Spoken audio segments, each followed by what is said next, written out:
ತಿರುಮಲ ಶ್ರೀವಾರಿ ದೇವಸ್ಥಾನದ ಪರಕಾಮಣಿ ಕಳ್ಳತನ ಪ್ರಕರಣಕ್ಕೆ ಸಂಬಂಧಪಟ್ಟಂತೆ ಸಿಐಡಿ ತನಿಖೆ ಚುರುಕುಗೊಳಿಸಿದೆ. ಹೈಕೋರ್ಟ್ ಆದೇಶದಂತೆ ಸಿಐಡಿ ಅಧಿಕಾರಿಗಳು ವಿವಿಧ ಆಯಾಮಗಳಲ್ಲಿ ತನಿಖೆ ನಡೆಸ್ತಾ ಇದ್ದಾರೆ. ಸಿಐಡಿ ಡಿಜಿ ರವಿಶಂಕರ್ ಅಯ್ಯನಾರ್ ಅವರ ನೇತೃತ್ವದಲ್ಲಿ ತನಿಖೆ ನಡೀತಾ ಇದೆ. 2023ರ ಏಪ್ರಿಲ್ 29ರಂದು ತಿರುಮಲ ಒನ್ ಟೌನ್ ಪೊಲೀಸ್ ಠಾಣೆಯಲ್ಲಿ ಪರಕಾಮಣಿ ಕಳ್ಳತನ ಪ್ರಕರಣ ದಾಖಲಾಗಿತ್ತು. ಪರಕಾಮಣಿ ಪ್ರಕರಣಕ್ಕೆ ಸಂಬಂಧಪಟ್ಟಂತೆ ಒನ್ ಟೌನ್ ಪೊಲೀಸ್ ಠಾಣೆಯಲ್ಲಿ ಸಿಡಿ ಫೈಲ್ಗಳು, ಎಫ್ಐಆರ್ ಚಾರ್ಜ್ ಶೀಟ್ಗಳನ್ನು ಪರಿಶೀಲನೆ ಮಾಡಿ ವಶಕ್ಕೆ ಪಡ್ಕೊಂಡಿದ್ದಾರೆ.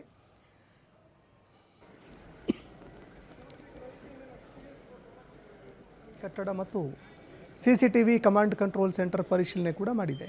ಅಲ್ಲದೆ ಪರಕಾಮಣಿ ಪ್ರಕರಣದ ಲೋಕ ಅದಾಲತ್ ತೀರ್ಪಿನ ಪ್ರತಿ ಕೂಡ ಸಂಗ್ರಹಣೆ ಮಾಡೋದಕ್ಕೆ ಸಿಐಡಿ ತಂಡ 2ನೇ ಹೆಚ್ಚುವರಿ ಮ್ಯಾಜಿಸ್ಟ್ರೇಟ್ ಕೋರ್ಟ್ಗೆ ಭೇಟಿ ಕೊಟ್ಟಿದೆ.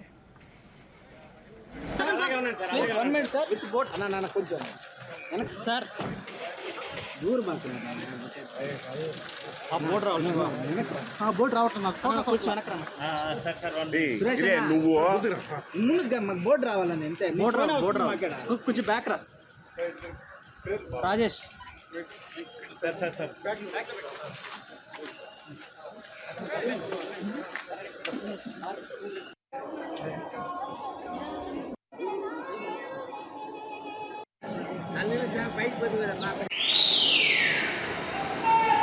నమస్తే రాజేష్.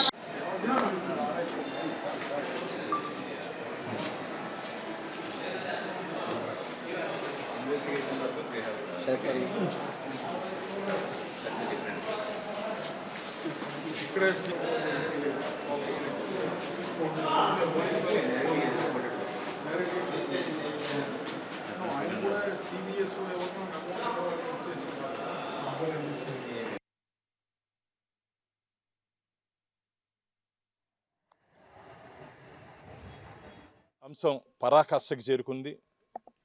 అఖిలాండ కోటి బ్రహ్మాండ నాయకుడు కలియుగ ప్రత్యక్ష దైవం వెంకటేశ్వర స్వామి హుండీలో దొంగతనం 2023లో గత ప్రభుత్వంలో జరిగినట్టి సన్నివేశం, సంఘటన మనందరికీ తెలుసు.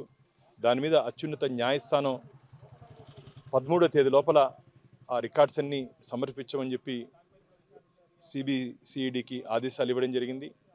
కొన్ని కారణాల వల్ల వాళ్ళు దాన్ని సమర్పించలేకపోయామని చెప్పారు. దాని మీద నిన్న చాలా గట్టిగా హైకోర్టు పోలీస్ శాఖని హెచ్చరించడం జరిగింది. అందులో భాగంగా ఈరోజు రాష్ట్ర ప్రభుత్వం నుంచి సిబిసిఐడికి సంబంధించిన ఉన్నతాధికారులు ఇక్కడికి రావడం జరిగింది.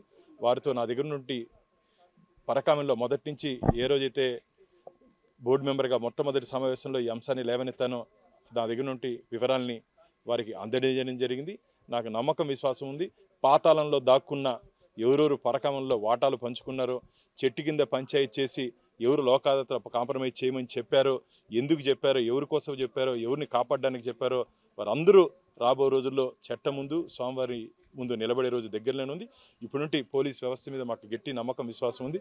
సమర్థమైనటువంటి అధికారుల చేతుల్లో ఈ విచారణ జరగబోతోంది. కాబట్టి వారు ఖచ్చితంగా రాబో రోజుల్లో ఈ పాత్రదారుల్ని, సూత్రధారుల్ని, వాటాదారులను అందరినీ చట్టం ముందు నిలబెడతారని చెప్పి నమ్మకం ఉంది. ఇది శ్రీవారి భక్తుల విజయంగా మేము భావిస్తున్నాం, గోవింద భక్తుల విజయంగా భావిస్తున్నాం. ఎందుకంటే ఎంతో పవిత్రంగా స్వామివారి హుండీలో సమర్పించిన తమ కానుకల్ని ఇలా పక్కదారి పట్టించండి గత ప్రభుత్వం, వైసీపీ ప్రభుత్వం మీద భక్తులు చాలా ఆగ్రహంగా ఉన్నారు.